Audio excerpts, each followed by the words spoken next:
오늘 이 새벽에 주시는 하나님 아버지의 말씀은 사도행전 5장 33절에서 42절입니다. 사도행전 5장 33절에서 42절 말씀을 제가 봉독에 올리겠습니다.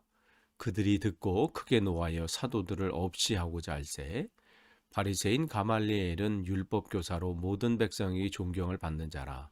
공회 중에 일어나 명하여 사도들을 잠깐 밖에 나가게 하고 말하되 이스라엘 사람들아 너희가 이 사람에게 대하여 어떻게 하려는지 조심하라. 2절에 드다가 일어나 스스로 선전하매 사람이 약 400명이나 따르더니 그가 죽임을 당함에 따르던 모든 사람이 흩어져 없어졌고 그 후 호적할 때 갈릴리 유다가 일어나 백성을 꾀어 따르게 하다가 그도 망한즉 따르던 모든 사람들이 흩어졌느니라. 이제 내가 너에게 말하노니 이 사람들을 상관하지 말고 버려두라. 이 사상과 이 소행이 사람으로부터 났으면 무너질 것이요 만일 하나님께로부터 났으면 너희가 그들을 무너뜨릴 수 없겠고 도리어 하나님을 대적하는 자가 될까 하노라 하니 그들이 옳게 여겨 사도들을 불러 채찍질하며 예수의 이름으로 말하는 것을 금하고 놓으니 사도들은 그 이름을 위하여 능력 받는 일에 합당한 자로 여기심을 기뻐하면서 공회 앞을 떠나니라. 그들이 날마다 성전에 있든지 집에 있든지 예수는 그리스도라고 가르치기와 전도하기를 그치지 아니하니라. 아멘. 다시 한번 오늘 새벽 기도에 참석하신 여러분들을 주님의 이름으로 환영하고 축복합니다. 우리가 새벽마다 우리 사도행전 말씀 나누고 있어요. 오늘은 5장 33절에서 42절 이제 5장 끝절까지 우리가 살펴보겠습니다. 사도들은 예수를 그리스도로 말하고 가르치고 그렇게 해서 위협을 했지만 또 나가서 전하고 또 옥에 가두고 또 다시 한번 위협하고 경고했지만 그들은 또 전하는 거예요. 뭐 그런 상황이 지금 반복되고 있습니다. 그러면서 오히려 더 당당하고 확신에 차게 얘기하는 거지요. 당신들 잘못이다. 그러니까 지금 사내들인 공의회 지금 유대 당국자들이 뭐 이런 사람이 있나 하면서 그들을 어떻게 이제는 죽여버리자. 그러니까 사형에 처하려고 지금 생각을 하고 있는 거예요. 사실 이들에게는 사형을 처할 그 권한이 없지요. 지금 그 사형은 그 로마에 있는데 그럼에도 불구하고 불법을 저질러서라도 그 일을 하겠다는 것이죠. 그 정도로 지금 분노하고 있어요. 그러니까 그 영향력이 얼마나 사람들에게 대단하게 미치고 있는지를 이들도 지금 파악하고 있는 것이죠.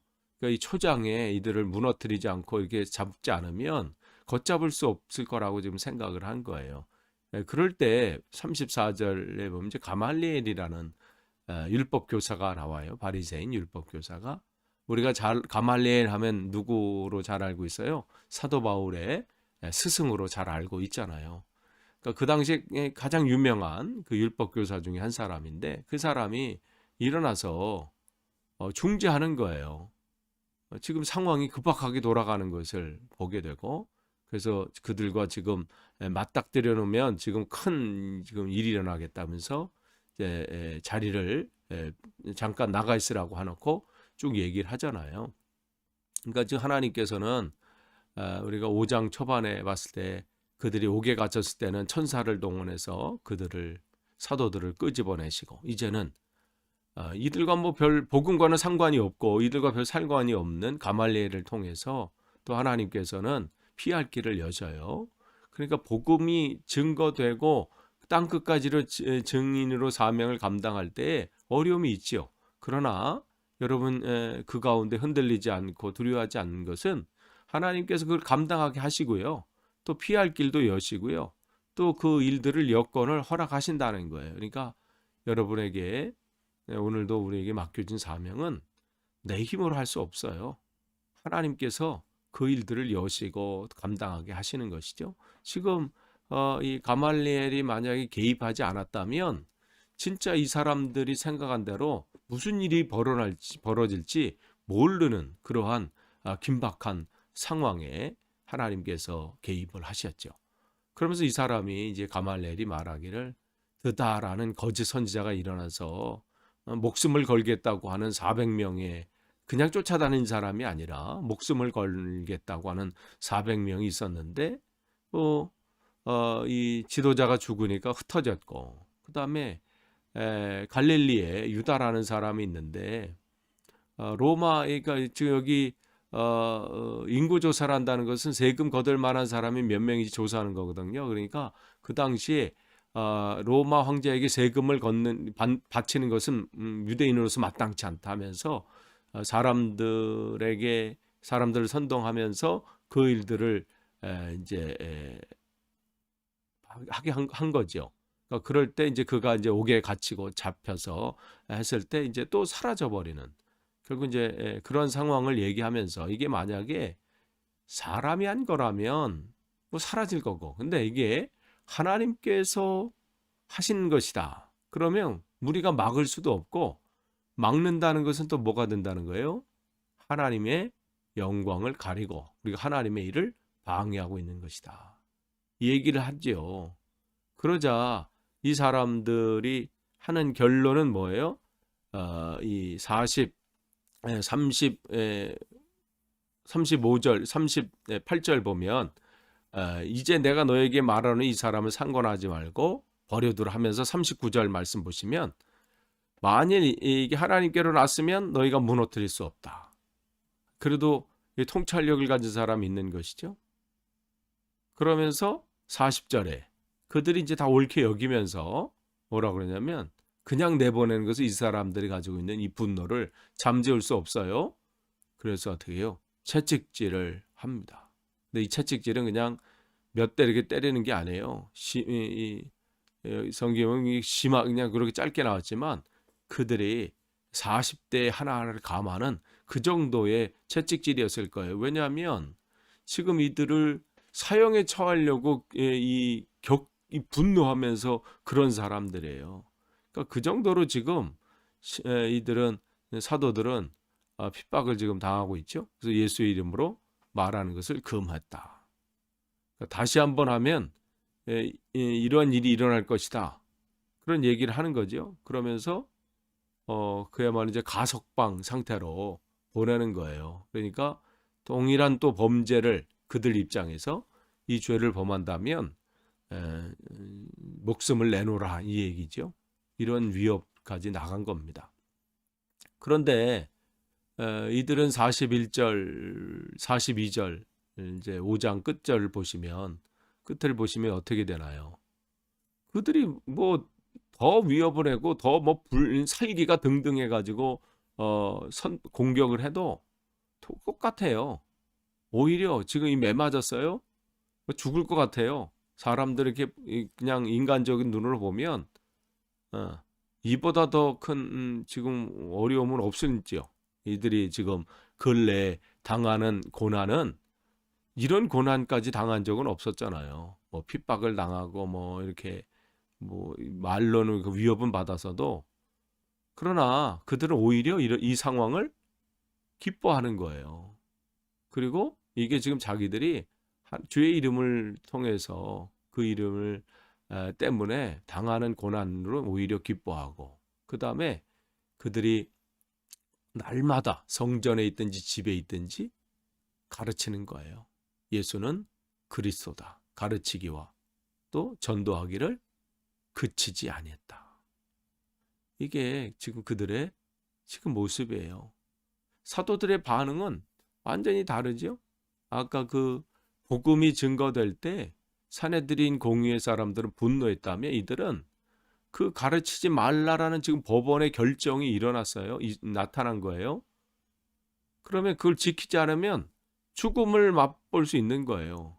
그러나 그 큰 고난이 그들에게 처해 있다 할지라도 그들은 날마다 그 일들을 멈출 수가 없었던 겁니다. 그러니까 이들은 어떻게 해요? 사도들은 그 이름, 예수 이름 때문에 죽을 준비가 되어 있는 사람입니다. 그걸 여기서 보여주는 거예요. 그러니까 예전 같았으면 성령께서 그들을 주장하기 전까지였다면 어떻게 하겠어요? 이 상황이 오기 전에 벌써 흩어졌겠죠. 또 이 정도로 위협하고 분위기가 심상치 않으면 벌써 도망가거나 부인하거나 타협을 했을 겁니다. 그러나 이제는 달라졌죠?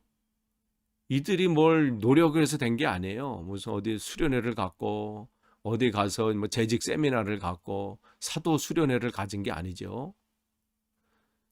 하나님의 영이 그들에게 임해서 그들을 강권적으로 붙잡고 계시니까 주님의 그 기름 부으심이 이들을 이렇게 만드신 거예요. 그러니까 지금은 오히려 어떻게 예수의 이름으로 죽기를 바라고 그렇게 죽는다고 해서 아무 자기들은 상관없다고 지금 생각하고 있는 것이죠. 그 이름만 있으면 이게 그리스도인입니다. 주 예수 이름을 위해서라면, 예수 이름을 위해서라면 못할 일이 없는 거죠. 목숨까지도 내놓을 수 있어야 합니다. 그런데 아무 데나 내놓는 게 아니에요. 이 목숨을 내놓는 것이 지금 한국에서 일부 몰지각한 교회 다니는 사람들이 코로나19의 그 감염증에 우리는 걸리지 않습니다. 하나님께서 보호해 주기 때문에 우리는 걸리지 않습니다. 이러한 엉뚱한 헛된 짓에 목숨 거는 거 그걸 얘기하는 게 아닙니다. 이걸 우리가 분별하지 못하면요. 그러니까 냉철한 이성과 지혜로 분별할 수 있어야 돼요. 이 신앙은요. 이 뜨거운 가슴만 있는 게 아니에요. 냉철한 이성이 있어야 돼요. 분별할 수 있어야 돼요. 그러니까 만약 정부가 예수는 그리스도라고 말하지도 말고 가르치지도 말고 그 이름을 입 밖에 내지 말라. 만약에 이렇게 위협하고 또 그것을 전한다면 당신들은 감옥에 들어갈 것이고 또 계속해서 반복적으로 이 일들을 한다면 당신들을 사형에 처할 것이다. 만약에 이렇게 그들이 결론 내고 그렇게 한다면 우리가 목숨 내놓고 우리가 저항을 하고 순교할 각오를 하고 해야지요. 그러나 지금은 그런 상황이 아니잖아요. 코로나19로 인해서 얼마나 힘겨운 시간들을 보내고 있고 특별히 자영업자들은 얼마나 지금 경제적으로 그래서 빨리 이 상황이 조금 나아져서 그래도 몇 사람이라도 또 물건을 팔고 음식을 팔고 뭐 이렇게 하기를 지금 고대하면서 하루하루 조심하고 있잖아요. 그런데 어떻게 해요? 마치 무슨 교회에 일부 몰지각한 교회 다닌 사람들은 마침은 자기가 예전에 순교자인 양 그걸 하는 것이 대단한 신앙이라고. 그거는 세상 사람들에게도 지탄받지만 하나님께서도 욕먹을 일이지요.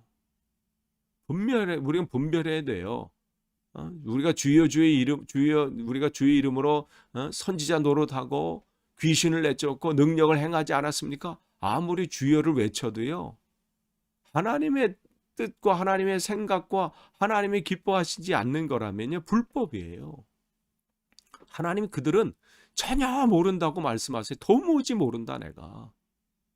그러니까 여러분 분별 잘 하셔야 돼요. 지금 이 상황을 우리가 지혜롭게 이것은 나를 위한 게 아니에요. 어떻게 해요? 그 이웃들을 위한 거죠. 그들을 보호하기 위한 것이고요. 그 다음에 건강적으로 정말 연약한 분들을 보호하기 위해서 우리가 이 상황을 조심하는 거고 또 그런 것이죠. 그러니까 남을 위한 배려거든요. 근데 언제부턴가 지금 어느 분이 그 얘기를 하더라고요. 자녀들한테 뭐 예수님에 대해서 뭐 얘기했더니 교회 다니는 거 막 했더니 요즘 세상 사람들에게 그리스도인이라고 하면 욕 먹는다고. 어떻게 이런 상황까지 왔을까요? 또 이런 걸 핍박받는다고 생각해요. 지들이 한 짓은 모르고. 이런 게 핍박이 아닙니다. 정말 오늘 여기 사도들이 나오는 건 그런 게 아니에요. 거기 상황에서 지금 그렇게 지금 똑같이 생각하면 안 되는 것이죠. 이들은 예수 이름으로 전하지도 말고 가르치지도 말라라고 했을 때 그 앞에서는 그 타협할 수 없는 것이죠. 그러니까 우리가 분별해야 됩니다. 그래서 사도들은 이러한 지금 핍박 속에서도 어떻게 해요?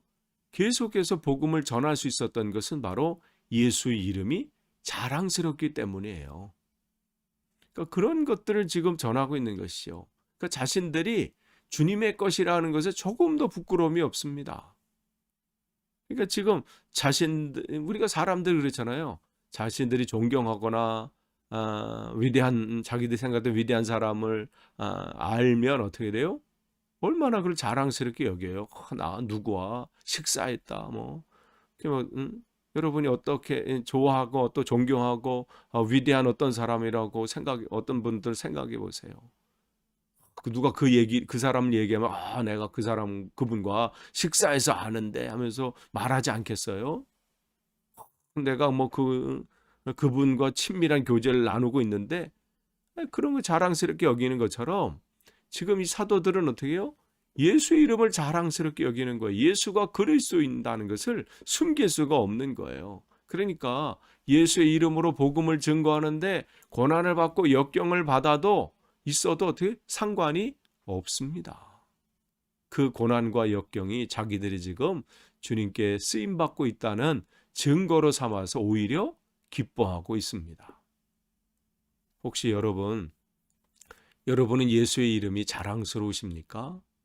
어떠한 가운데서도 어떠한 어려움과 역경 속에서도 그 이름이 여러분을 기쁘게 만드십니까? 여러분 안에 그 감동이 날마다 넘쳐납니까? 아니면 혹시 여러분은 예수님의 이름이 부끄러우신 적이 계십니까? 삶 속에서, 직장 삶 속에서, 사람들 속에서 예수가 그리스도인임을 증거하지 못하고 그냥 그리스도인임을 숨겨 살다가 주일에 성도들끼리 서로 인사할 때나 내가 그리스도인 것을 드러내십니까? 오늘 이 사도들은 어느 곳에든 예수는 그리스도인임을 나타냈고요. 가르쳤고 또한 전도하기를 그치지 않았습니다. 평안할 때가 아니에요. 어렵고 역경이 있다 할지라도. 그래서 사도 바울은 에베소서 1장 17절에서 19절 여러분이 읽어보시면요. 거기에 에베소 교회를 향한 사도 바울의 중보 기도 제목이 나와요. 이렇게 기록하고 있습니다.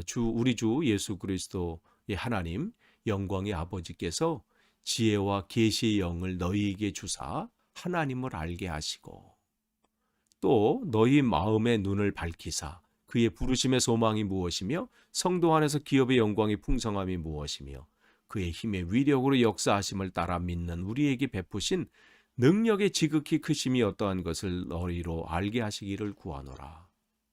사도들은 하나님께서 지혜와 계시의 영을 열어주시고 마음의 눈을 열어주셔서 보게 하신 거예요.